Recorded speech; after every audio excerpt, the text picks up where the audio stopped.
Good morning, everybody, or good afternoon, depending on where you are sitting in the world. I'm Binda Kender. I'm the Regional Director for MMA Global in MENA, and it's a pleasure to be here today.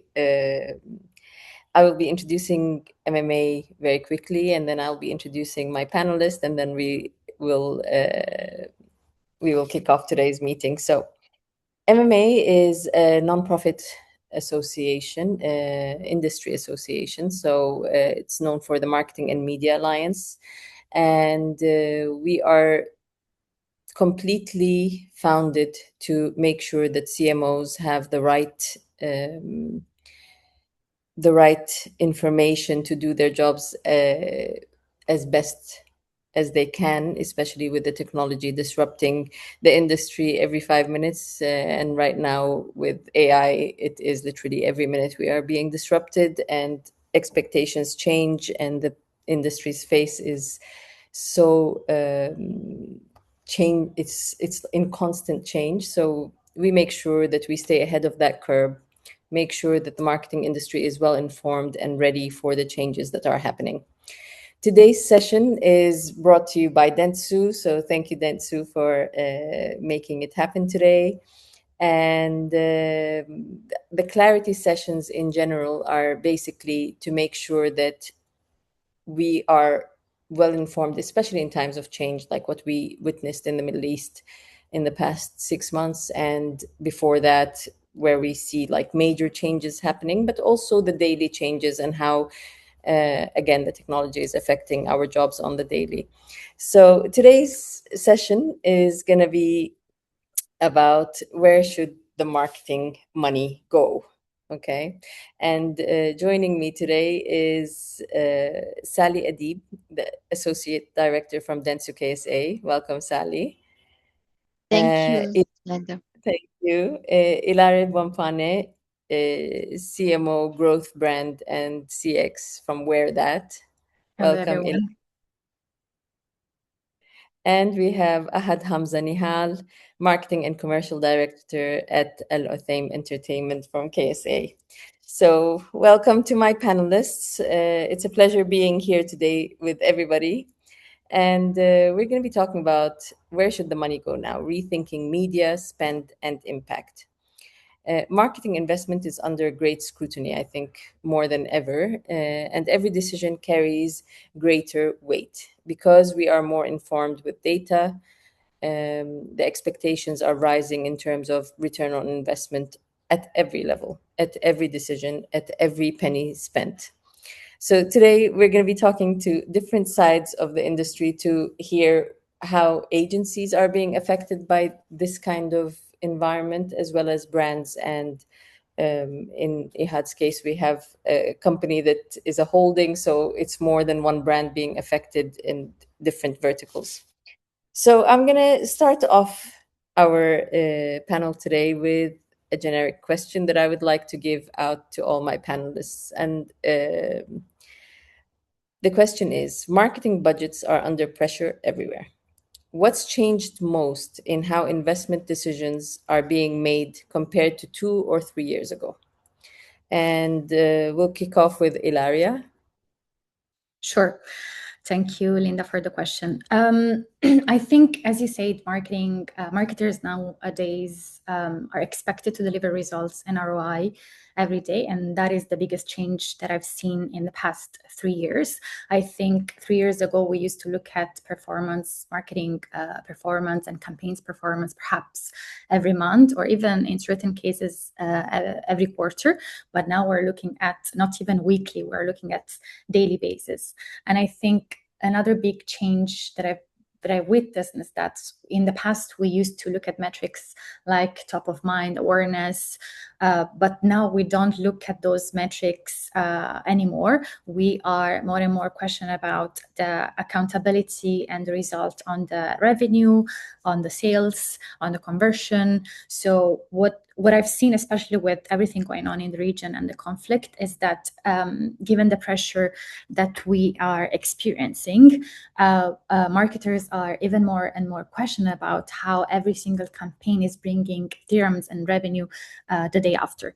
And as a result, I think one of the things that I've seen in particular in my experience and in my brand is that we shifted from acquisition to retention. So we shifted gear, and because of the regional conflict, we had to find, ways of making revenue and sustaining the growth, not by acquiring new clients, but rather looking at what we had at our fingertips, which were our active user base.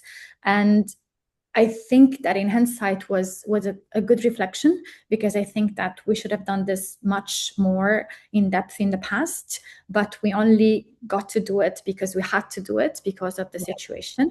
But in hindsight, I think it's really easy, to buy new clients and to work on acquiring new clients, but it's not that easy to sharpen your marketing strategies and tactics on how to get more out of the database that you actually have. And this has been one of the greatest learnings that I've seen in the past few weeks. Yeah, I think you've done a very important point, Ilaria. The fact that we have to usually have different parts of our marketing strategy, let's say, and customer retention has not always been the top of mind, because it's much more about growth. So it's usually growth by buying new. What's cheaper, buying new clients or making your database work for you harder? Of of course, it's cheaper to not to buy other clients. So of course, the cheapest is to try to re-engage and reactivate some lost and dormant clients. Although is the cheapest option, is not that easy and immediate as a result either. And I think that's why companies and brands used to buy instead of trying to find clever ways of reactivating and engaging their dormant user base. But definitely there are many ways, and I think the conversation between what is better, acquisition versus retention, I think it's not something new. We all know that retention is much cheaper than acquisition, but I think that it's much easier acquisition than retention, and that's why we tend to always go for acquisition rather than retention. Yeah. Okay. Thank you.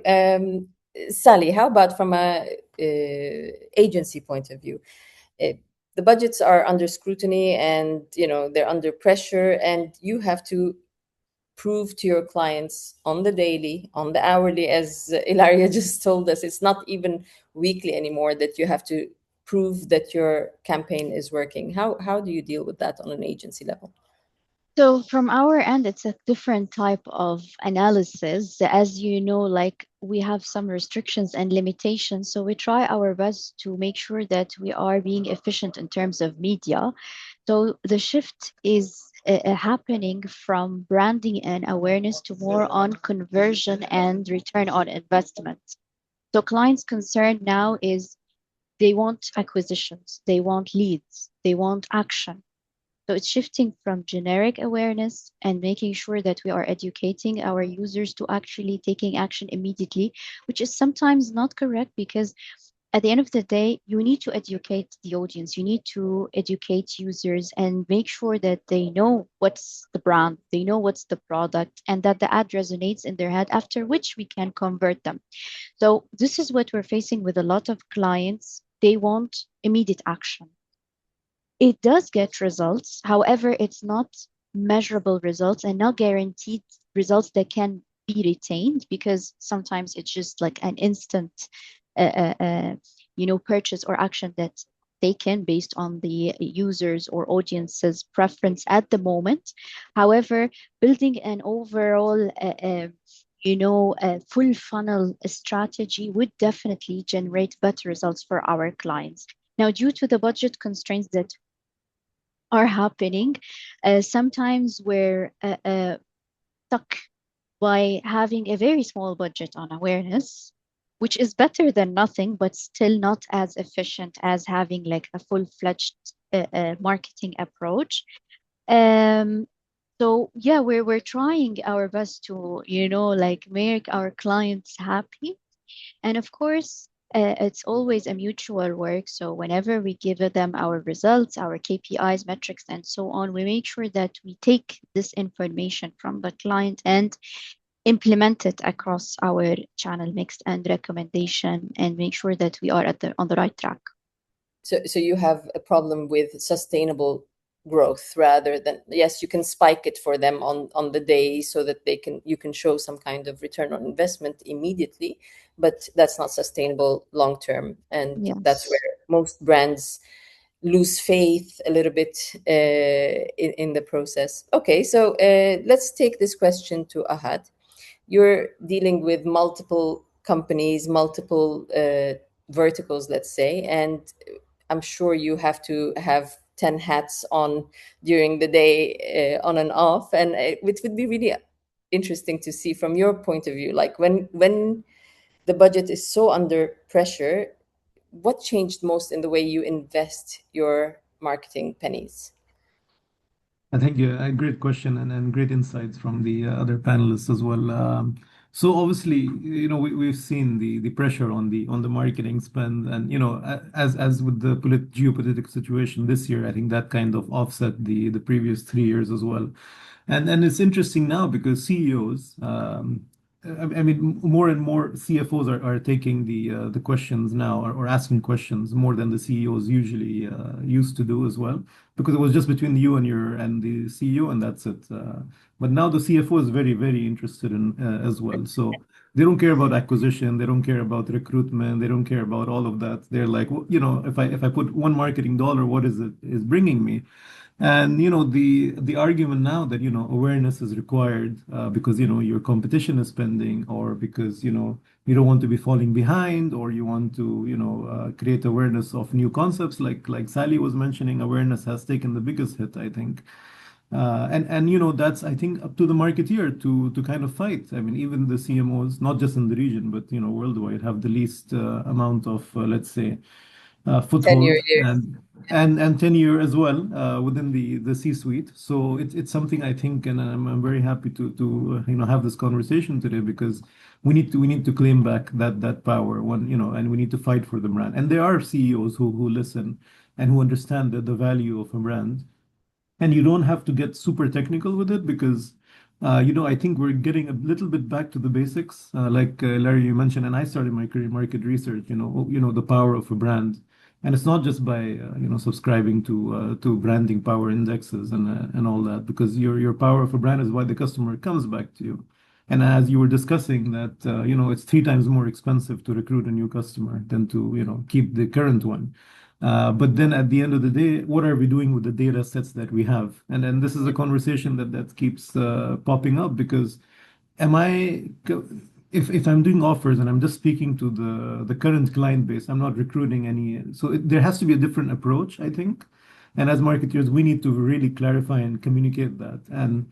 And one thing I would say, like you mentioned, the 10 hats, is you need to communicate maybe even more internally than you do externally, Yeah. because you can work with agencies, you can talk to customers, but if you're not talking to your own C-suite and your operation teams, and because we operate 72 sites just for entertainment, over 400 supermarkets, and so on and so forth. So if there are so many offers that are confusing and that there is no clarity and purpose, I think it becomes very difficult. And just then at that point, it's like, how can I manage this? And you literally can't, because you've kind of dug that into a hole. So I think we have to be, super, super aware and super men and women at communicating what we're doing and why we're doing it as well. And give them realistic timelines as well. So if you promise something, you don't deliver, it's not going to work out, from a corporate or agency perspective. Yeah, I think from the biggest shift we've seen in the past 3 years with the C-suite tenure and conversation is everyone now is actually required to learn each other's language. So in the past, the CEO really didn't know the nitty-gritties of our language as marketeers, neither did the CFO.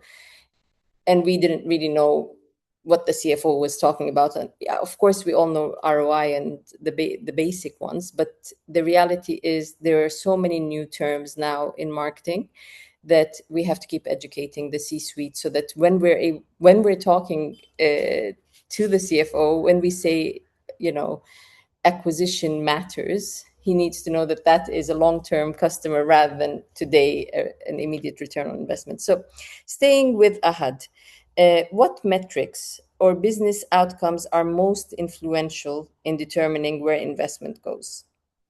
So what So is the I one think, thing that turns yeah. Al Uthaym on, okay, this is it, this is where we're investing? So I would love to give you fancy words and terms, but it's still the ROI. But it depends on the CEO at that moment, because obviously, you have to speak their language, like you said. But more than just being a CEO, you have to understand their dynamic, the accounts they follow, and then the preference that they have. And I know Sally is laughing, but it's true as well, because they will tell you, I didn't see your ad on my phone. And I'm like, you're not the target segment, but you can't say that, because for them that's what This is marketing is. the most thing we get. Like I'm laughing because really it is the I reality. know. Like I didn't see my ad. You're not an audience, like you're not my target audience. Do you want me to put you as a target audience and it's not like following what we agreed on? So yeah, we face this a lot with our clients. So you can tell that she had to unmute how real it is, right? And I hear it as well, because I'm in the marketing department myself. And so, you can say it's customer lifetime value, but all of that is just jargon to them, because now they even have live dashboards. And Yeah, they're looking at a dashboard and saying, why is my CAC so low, or acquisition cost so low? And at that moment, it's not the right metric to be looking at either, yeah, because we might be doing a different campaign compared to yeah. the one you're looking at. So I think all of that, I think we've overcomplicated it to an extent that obviously there will be a point where it reaches breaking point, and that you just go back to the trust, which is sort of what we operate on. And I think it's just the bottom line. And if you can show a movement and return on investment, week, like, not even week on week. Now it's almost daily, but at least on let's So say it's bi-weekly. dollars Yeah. increasing in the bank. That is the biggest metric that you guys are following. Correct me if Ilaria, I'm wrong, panel.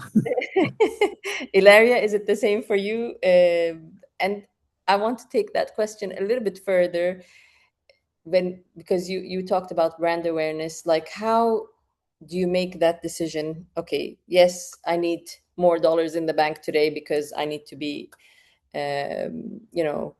cash positive, especially in times of conflict. That's when you want to be cash positive. But how does that affect your long-term branding efforts as well? Yeah. So two things that I want to add. First of all is back to your first point. I think you're very right. Like CEOs and CEOs and CFOs and COOs, they're like very much into our marketing jargon and nowadays. So it's the conversations are getting harder and harder as we speak. And I also believe that's with the rise of AI, like it's easy to sort of claim to be a marketeer because, Claude can make a beautiful tagline and then you suddenly become a CMO.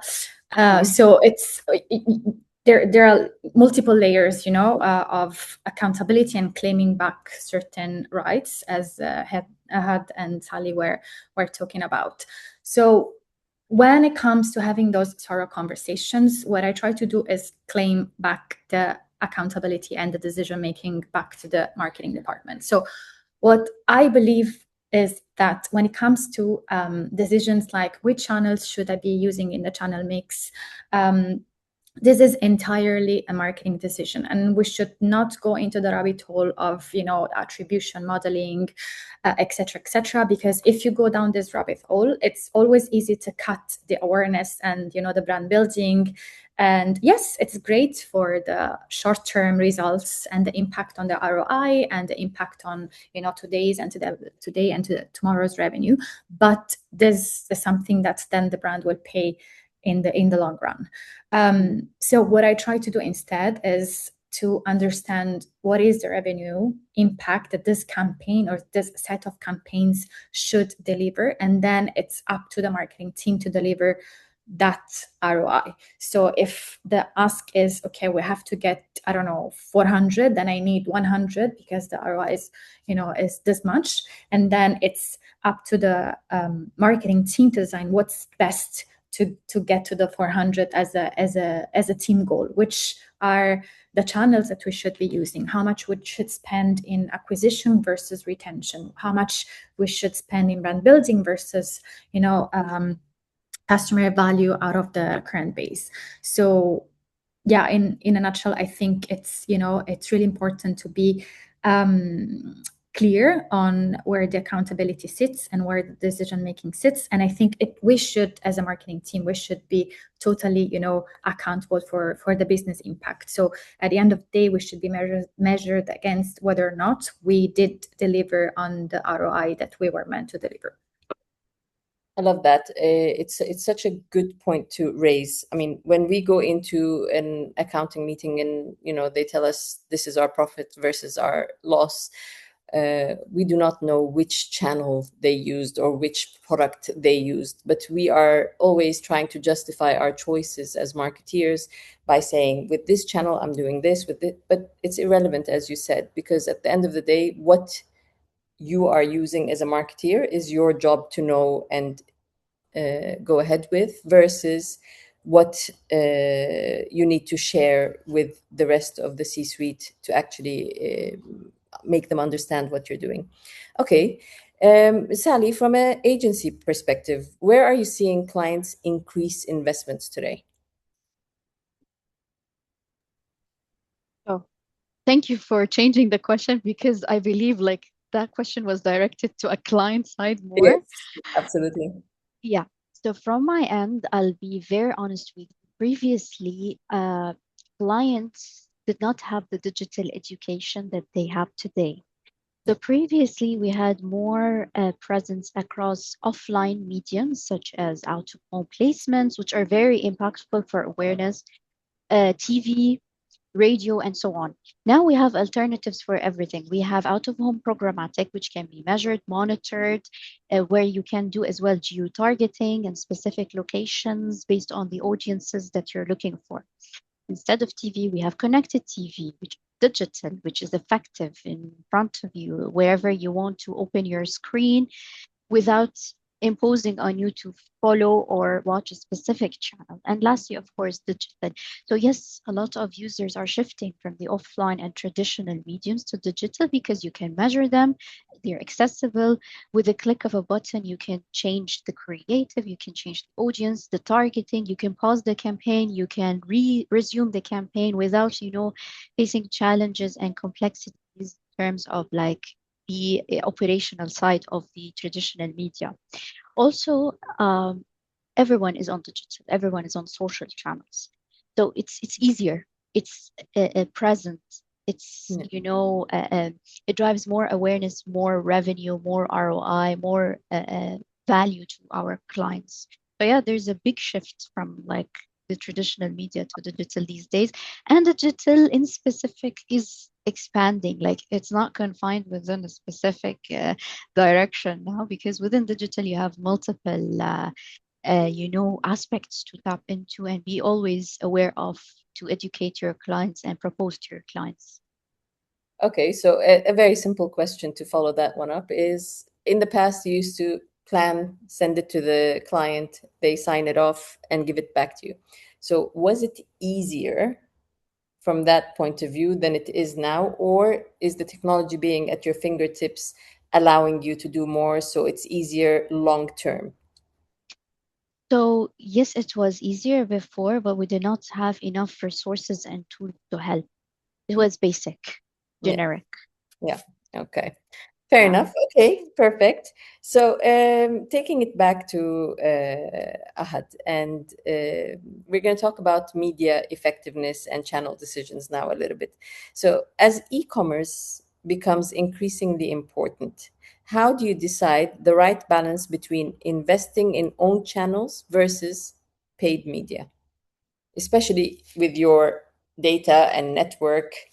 It would be interesting to get an answer on this one. I think the level of customization required now, and I think Sally would understand this. Is it's not for the faint-hearted, I would say, because each brand is different. Like for example, in fashion, we have over 400 stores, over 25 brands, and each brand is different, has a different target segment. The audiences are on different social media channels. They speak differently, they think differently. You can't have the same basically brush to paint all the brands together with. And we're seeing in Saudi, the expat population, sometimes they have a very strong purchasing power, especially when it comes to entertainment. They look for the deals, they look for the offers. The Saudi customer is different. The purchasing habits are changing. For example, groceries used to be done on a monthly basis. Now it's almost like 3 to 4 days. And then obviously there is the impact of the dark store deliveries as well, which obviously we're part of all that as well. But it's just changing on a day-to-day basis, and keeping ahead. And I think that's why forums like yours are so important, which is to understand what's coming, and to be ahead of the curve, because in the blink of an eye, you can just be behind the competition. So I think planning is so important, and you need very strong agencies to kind of see what not just what the competition is doing now, but essentially, how you can stay ahead of the curve, and in which, let's say, like a cheat sheet is to see that, the performance of the competition across several verticals, where is it declining, and then, you can jump in there Yeah. and kind of take advantage. So it's not just about what you're doing, so what others are doing and what are they not doing well, that kinds of give you, a step up as well. Okay. So do you invest more in your own channels or in paid media? I would say, obviously, whatever the customer is using the most. I Okay. don't want to give a blanket statement here. Yeah, but Okay. if your competition is more on, so on paid, you invest in paid, or you fight for the investment in paid as well. Your own channels, you have them, you own them. I mean, we have the largest loyalty, let's say, app in the region as well. Almost Okay. 8 million customers on that. So, obviously, you own those channels as well. So it's not really an investment as much as optimization, like Larry was mentioning as well. Yeah. Okay. So, Ilaria, when evaluating a channel, what signals tell you it's truly driving business growth versus simply engagement generation? Where is it? So, look, I try to look, and we try to look at both engagement and conversion. And I think as a marketeer, we should always look at both, right? Because we can't expect like a brand marketing campaign to generate conversion, and vice versa. We can't expect, a CRM campaign to be solely measured on conversion. But if I have to pick one thing, and back to the discussions that we had so far, I would always pick conversion over engagement, especially nowadays with everything that's going on. So what the team and I do on a daily basis is that we sort of pull the T-1 day before data across all channels and by segment, and we have very much organized our data in a way that we know by segment and by channel what is our benchmark. So we do pull out the data and see if the campaign is above or below a certain benchmark internally. And if it's below our internal benchmark for whether it's engagement or conversion, we try to pivot. So one thing that we've done as well is we now have like a 2-hour pivot strategy. So every 2 hours, and literally every 2 hours, I'm not making this up, we do look at the data and we see whether or not this campaign that we're testing and expanding the segment slowly is working as we think it is. And if not, then we change whether it's the message or the creative or the segment. So I would say conversion is king over engagement nowadays. I love that. In terms of, like, in the past, we used to, as marketeers, set up our campaigns and work really hard until the campaign day, and then the campaign day we were all, tamam, okay, it's out in the market, let's chill. It's exactly the opposite right now, where it's like campaign day is it's like, Houston, do we have a problem? Like everyone is sitting around trying to see where, how, and when. And I love your pivot strategy. 2 hours sounds like an exaggerated number, but I know that it's a reality now in the It's marketing. reality. And It yeah, is. no, I've heard it from so many CMOs, and it's quite mesmerizing actually, to, as Ahad was also saying, to try to stay ahead of competition. Because sometimes, and I'm sure Sally is going to come to that point, someone would be like, a CEO would be like, their campaign is getting so much noise, and my campaign isn't. And then that's when the CMO has to come and say, okay, it could be engagement, but not necessarily conversion, because they're conversion on our site. So Sally, let's go to you on this one. So there's been a lot of conversation about retail media, connected TV, creators, and AI powered media planning, and it goes on and on. Which emerging areas are genuinely earning larger shares of budget, and which are generating more hype than results from an agency perspective? Social. Every single client wants a social presence, even though it is effective, yes. However, it's not the most effective on the long run. Yeah. I'm not sure if you're gonna ask me this question later, but we reach a saturation when it's only social driven planning. A lot of clients do like to see volume, but volume is nothing when it's not quality, when it's not reflecting exactly on what they need, when their audiences are a bit vague. Because let's face it, on social, yes, you can set the audiences, the targeting and everything, but it's not as refined or precise as on other mediums and other channels, such as programmatic, such as using AI and so on. Now, what I need to point out as well, not in terms of budgets, but in terms of interests, is AI. A lot of clients now are interested to explore different AI tools, AI channels that would drive them, more of a creative direction that would help them achieve their KPIs and metrics. So yeah, from my end, it's always social. Okay. No planning happens without a social presence. Okay. So social, as you just said, is sort of usable, but not reusable. Is that a fair statement? Like, Yes, we can say this. Yes, it's effective, but it needs to be supported by an additional layer of engagement, awareness, or conversion within mediums that would provide you with more of quality yeah. and not quantity. Yeah, and this brings us to the point of attribution and proving impact. So again, we're going to go to Ahad. When presenting results to leadership, what performance indicators carry the most weight in budget discussion today, other than dollar? What's your next one? Um, So, I mean, we have obviously a plethora of, and I think I can't even count the number of KPIs that we show. The one that I try to focus on a lot is the lifetime value, how we're increasing that, how that is a priority, why that is a priority. But it keeps coming back to the acquisition costs. I think the CAC is something that is trending now. Maybe Sally, you can correct me here. But the CAC, or customer acquisition cost, is something that, like Sally was mentioning, they weren't as um, close to the jargon that we use, but today, because has trended everywhere, and I think there's a lot of videos on all social media of how to completely automate your marketing team and completely outsource to AI, and that the knowledge of this is increasing to the point that our CEO. He's a young guy and very tech savvy, so he built an open dashboard himself, and he's like, just plug in the data and that's it. Why do you need dashboards from agencies? Valid question, right? Because that's the knowledge that they have now. Yeah. But however, it's very Capability important. before, so now that it is a capability, why is it not being implemented immediately? Why Has is it become not being? yeah, yeah, Exactly. And the usage of AI as well. What is the usage of it currently versus what it should be? That is another metric that is being looked at. So yeah, fun yeah. times to be in marketing.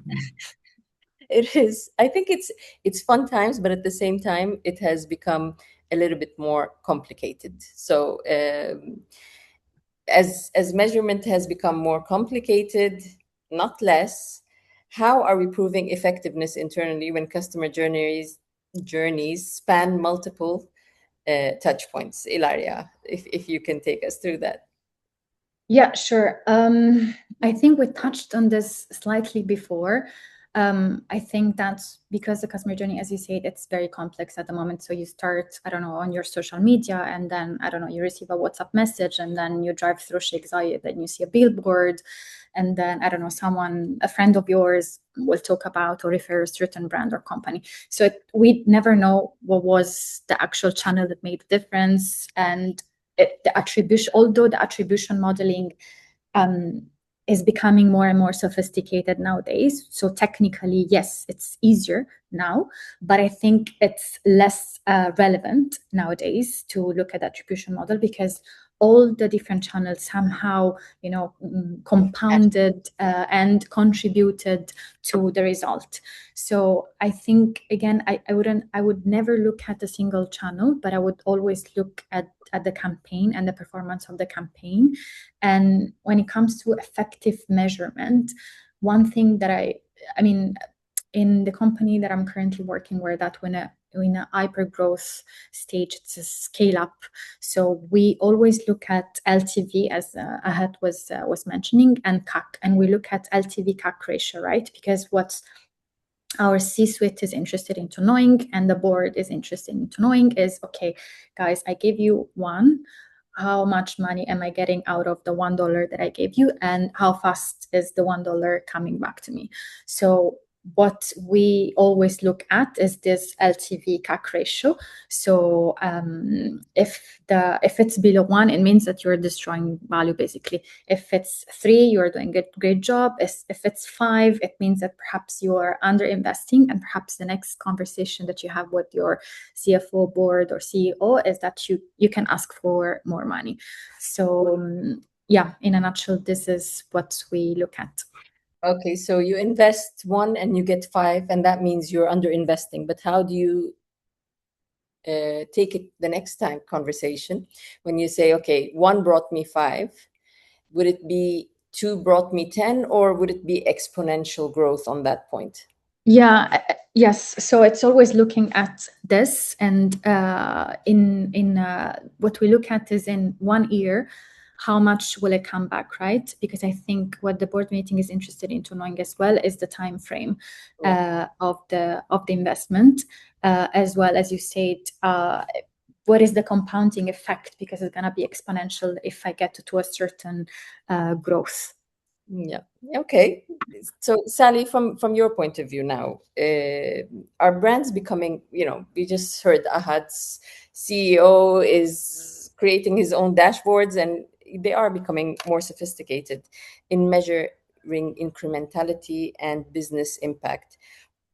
Do the traditional KPIs still dominate investment decisions, in your opinion? Like, when you actually come down to it, yes, they're becoming more sophisticated in their knowledge, but what are they investing in at the end of the day? Is it really, or what are they believing in?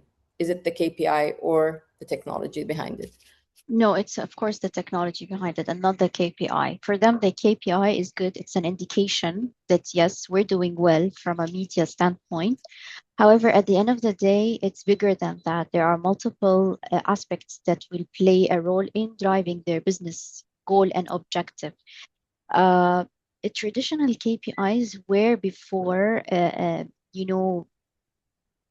solid. This is the right word if I want to describe it. They were solid, and a lot of clients used to rely heavily on them and solely on them. We still have some clients that rely on such metrics, but most of them, as mentioned by Ahad and Ilaria, they do tend to measure results, measure the effect, create dashboards. One of the clients, for example, was like, I'm not going to proceed with you as an agency until you create a dashboard. Without a dashboard, I'm not going to proceed. It's fair, because he wants to see results. He wants to see real-time data. Even if we provide them with daily data, real-time data is more efficient. It's more effective. It's there within they can have their phone and view it within any time of the day. So Yes, clients are changing. Clients are, I believe it's not, they're becoming more sophisticated, they're becoming more educated. And of course, there are a lot of pressure intended towards them. So this pressure is reflected on the agency because at the end of the day, our success is their success and their success is our success. Yeah, yeah. And what happens when you have more than one campaign with more than one of your clients happening on the same day? How do you guys manage that kind of stress? It's not easy. I'll be very honest. It's not easy. Like we usually stay after like working hours just to deliver, especially like for example, now it's a World Cup season. Yeah, the World Cup season.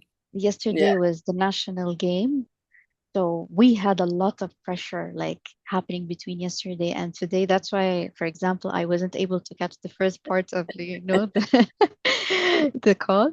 So yes, we do face a lot of like challenges, but like in such situations from our end, as like more senior people, we do micromanage and we do Yeah. things within our own hands. Like whenever Yeah. we have a lot of pressure, yes, I do go and like activate a campaign or I do and like work on a report and so on.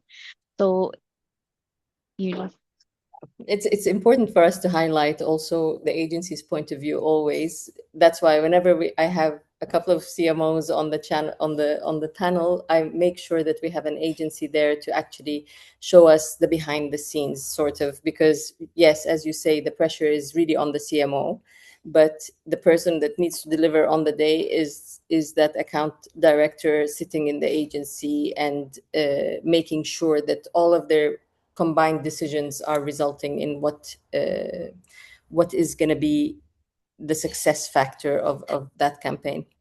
Okay, so if we are to look ahead, of course, technology, of course, AI, but if you were reallocating 20% of your marketing tomorrow, where would you invest more and where would you cut back, Ilaria? Tough question. So if I had 20% of my budget to be reallocated, perhaps my answer would be more like a reflection of what happened in the past few months, where we had to turn certain investments. So as a result of the regional situation, we had to cut on many of our in real life experiences and brand community experiences for sure. We also had to cut on our big production campaigns. So many things now are happening through AI, as Sally was also mentioning before, because it's much more efficient and more scalable. So as a result of that, perhaps I think that I would reinvest the money into these two buckets. So big, beautiful production campaigns and in real life experience, brand community experiences. And reason being is that because I feel like if we don't do that, then there's going to be a brand building deterioration in the long term. And I also believe that digital is easy, but it's also saturated. Everyone is there, right? And when we are on our phone and on our Instagram, for example, we have so many different campaigns and different brands popping. Whereas when you experience a brand in real life and you are there with a brand, you are focused 100% on that experience. So you have much more levers and attention of the customer at that time. So I really look forward to having more and more, in real life experiences in Q4 perhaps. So is this beyond, like, is this just as a recovery strategy, or beyond, do you think that this could be a more sustainable approach to your industry? I think both. I think definitely it's a recovery strategy from what happened in the past couple of months. But I also believe that there is a trend and there is a shift nowadays. So digital, yes, it's important, but at some point everyone shifted to the digital channels because, we all became very much, sophisticated on the digital channels. And as Sally was saying, it's easy. You can turn it on, turn it off, check the performance, change the segmentation, the targeting, etc., etc. But I feel like there is slowly this shift happening from digital to in real life experiences.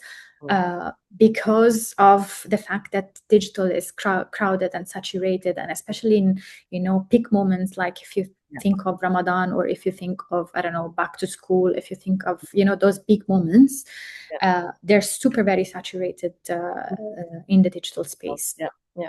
Okay. Ahad, how about from your point of view? I mean, you obviously have different verticals, but what would you really invest more in future approach? I think that's a great question, and thank you, Larry. And obviously, I echo what you feel and say. I mean, from our point of view, I mean, I'll get a little bit philosophical about this because like you mentioned, the shift to digital. It all happened during COVID, right? And then everyone became an expert at digital marketing. And if I don't see that on my phone, it doesn't exist. The agency is scamming you. All of that fun stuff came out. And then we kind of got stuck in that rut, I would say, that digital is everything. And that's why there is so much focus on the in-person experiences, brand experiences. Like we have five arenas in our malls where you can watch the World Cup games for free. We have Coca-Cola and Pepsi, believe it or not, in the same venue. We have Lay's, we have, all the World Cup sponsors, and we have our own companies as well with little booths and McDonald's and all that. Surprise and delight, and you score a goal, you win a prize, all of that. So we didn't cut back on those. We actually doubled down on those. I made sure that those in-person surprise and delight experiences, because we own the mall assets, so it's easier for us to do that as well. But one thing I do miss, and that was cut, was the outdoor, because like Larry mentioned, you need a nice good production campaign, and I want to show it on the outdoor, because that's for me it's still it's not a throwback or anything, but it's just such a powerful reminder of what's out there. And especially now, it's a way to stand out, because nobody is essentially doing outdoor, especially in the whoever has moved to the digital space and just put all their budget there. So I think right now it's maybe an opportunity more than anything. I think I used to work for Jotun Paints, and I always used to say no one is going to call it a room, the red room, because of a couch, but they would call it the red room if the walls were painted red. So I think with outdoor, I totally agree with you, Ahad. It's always a wow moment, and it sort of reflects on the brand's strength to stand out as well as to stand big. So it's definitely an interesting part. How about you, Sally? If you were to say in 2026, the rest of 2026, this is where I believe my customers should invest more. It's Yeah. undervalued right now, or overvalued and overfunded. So, It's not like where they should invest more. Like as a media person, I should always recommend the best approach, and it really depends on the client's brief. So it differs. For example, one client can come and tell me my awareness is a bit behind, and I need to increase my awareness in these specific locations. So I can suggest, for example, a geo-targeting module. Other client, for example, they can come and tell me I'm not getting the right volume of people for my leads campaign. So of course I will go for digital. Like, to be very simple, digital is always the easiest approach, and it's the cheapest. It's the most cost efficient. As I mentioned in my earlier conversation with you, instead of going on TV, we're going on connected TV with a CPM that's for like $30 instead of paying a big chunk of budget on TV. But it really depends on the client's brief. We cannot always, like listen to the clients, like we're having a cut in budget and just go on a specific direction. We need to be proactive. We need to recommend and try our best to convince our clients with the approach based on their objective. So this is like, my answer is a bit different. Yeah. It's okay. I mean, this is exactly why we have agency Yeah. versus brands. Here we have three very separate answers.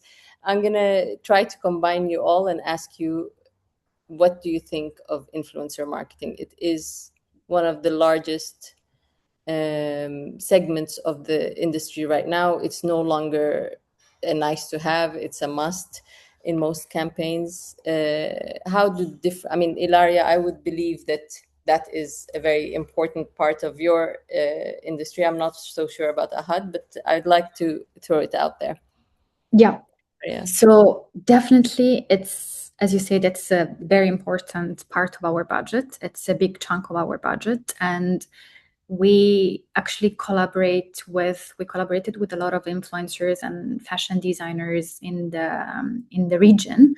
What we do differently, we try to do something different with them, which is sort of have a capsule collection. So we have collaborated, I don't know, with Sohataha, with Maram Dusi, with Tamara Farah, and a bunch of well-known tastemakers in the industry, to create a capsule that it's exactly their taste, their vibe for their audience. And this was a good way for us to grow organically and tapping into their audiences, which worked beautifully for the past 3 years. I think the first time we launched this was 3 years ago.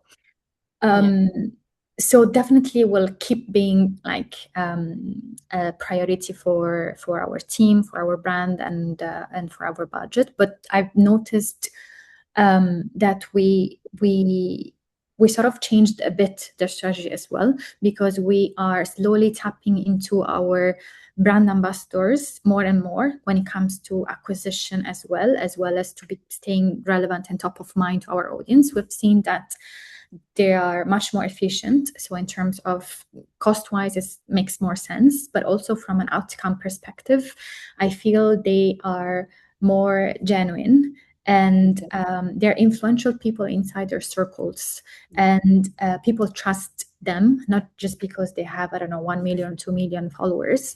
They have few thousands of followers, but their circle really, really value their feedback. So I think it's very much connected to the positioning that we want to stand for as well, which is very community-led. So definitely it's a big shift that we've been seeing in the past few months, even before the regional situation. So not definitely as a result of the regional situation. So we're trying to combine both. So keeping the much bigger profiles for big launches, collections, and bringing them more for a design perspective as well. So they have their own say on the pieces, the look and feel, the styling, the fit. But when it comes to more, community building and acquisition, we shifted more towards organic channel and brand ambassadors.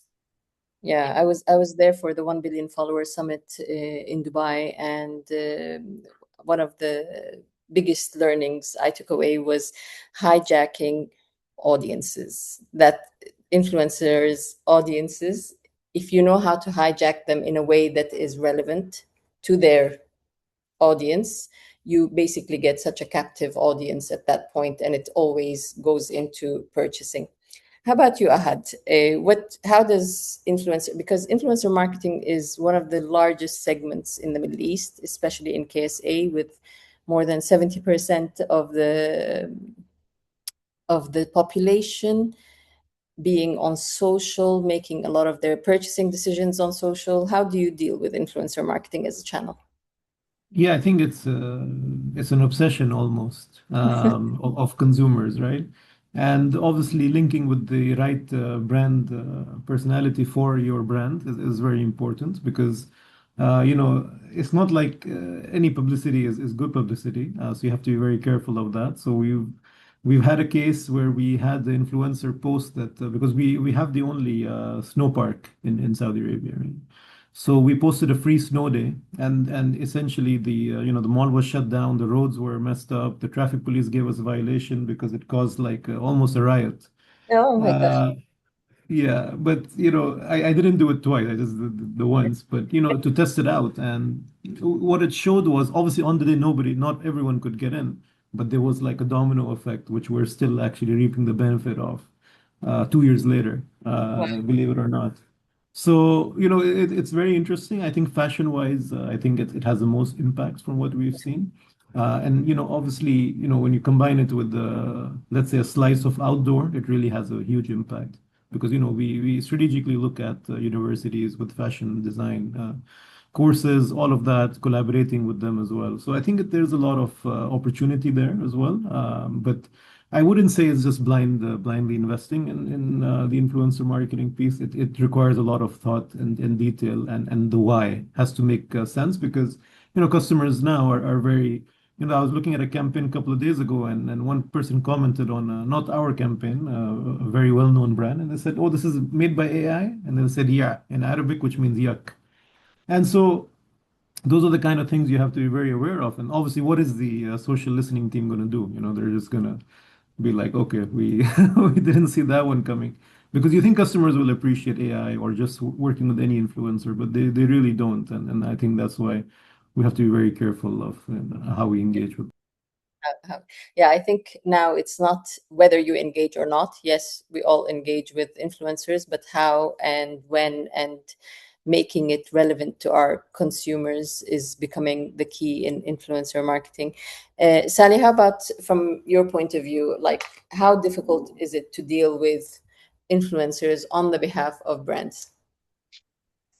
I'll be very honest, influencers is not part of my scope, but what I would say is we deal with our social partners and create influencers campaigns with them. So what happens is usually, for example, TikTok comes and tells us, uh, uh, we have lifestyle, because we're talking about fashion, we have lifestyle influencers.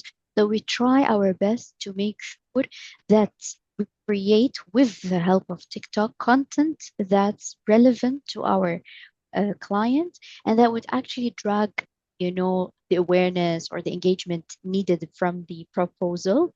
But it's usually an easy task when you work with a partner, because they can recommend the influencers, they know what works on their platform in specific, different than how it happens when you work directly with an influencer and they start dictating you on which platforms they can create the assets and content.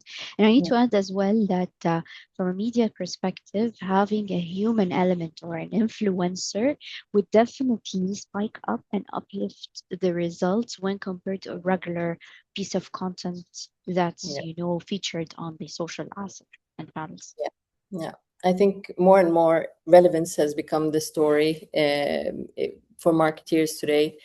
Yes, money and ROI is so important, but it has to be relevant, whether it's from the corporate point of view. So the company needs to feel its relevance in the money that they are spending, or the consumer, when they are being targeted, they need to feel like you've really considered who they are and what do they stand for before marketing to them. And I think it has made the CMO's job that much more difficult, because now every step needs to be so measured and not calculated, but definitely thought through before we make the steps that we used to make, like, okay, just put this much in influencer, put this much in outdoor, put this. We're all talking about how relevant it is to the consumer as well as to our own companies. I would love to thank my panelists today. Beautiful insight, very honest conversations, and things that resonate. And being a marketing geek myself, I loved so many statements that were made here today. And thank you very much for being with us today, Ilaria, Ahad, and Sally. And thank you to Dentsu for making today possible. And thank you very much for being with us. Thank you. So much, Thank Linda, you. Ilaria, Ahad, and everyone. Nice meeting all of you. It was a Pleasure. pleasure. Likewise. Pleasure. Bye Take care. bye. Have a Bye-bye. great day. You too.